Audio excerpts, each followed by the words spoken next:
एक छोटे से गांव में एक गरीब माँ रहती थी। उसका नाम सरिता था। सरिता का पति का देहांत कुछ समय पहले हो गया था। वो बहुत अकेले हो गई थी और वो अपने बेटे राजा के साथ रहती थी। सरिता बहुत मेहनती थी, बाजार में सब्जी बेचती थी और दूसरे के घरों में काम करती थी।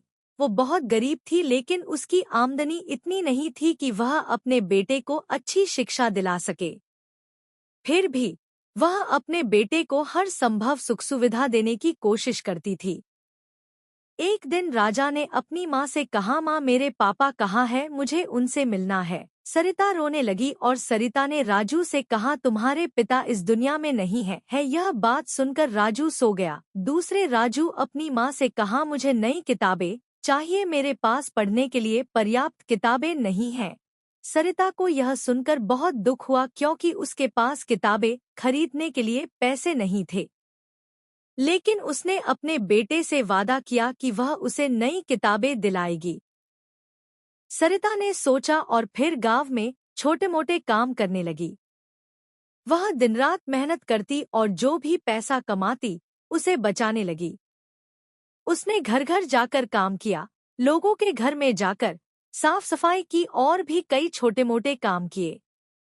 एक दिन सरिता सामान बेच रही थी। उसने घर के पास ही दूसरे के घर में बर्तन धोने के काम की बात की और वो आदमी बोला, ठीक है, कल से आ जाना। सरिता उसके घर गई और उसके घर का बर्तन धोने लगी। कुछ महीनों बाद सरिता ने पर्याप्त पैसे इकट्ठे कर लिए थे।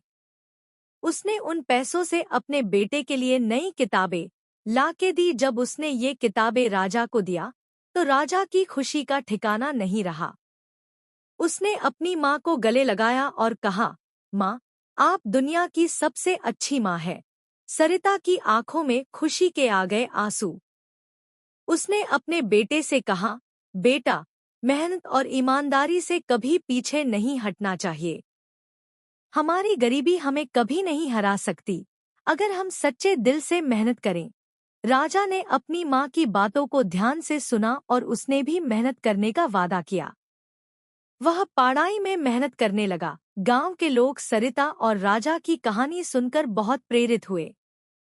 उन्होंने सीखा कि गरीबी कोई अभिशाप नहीं है।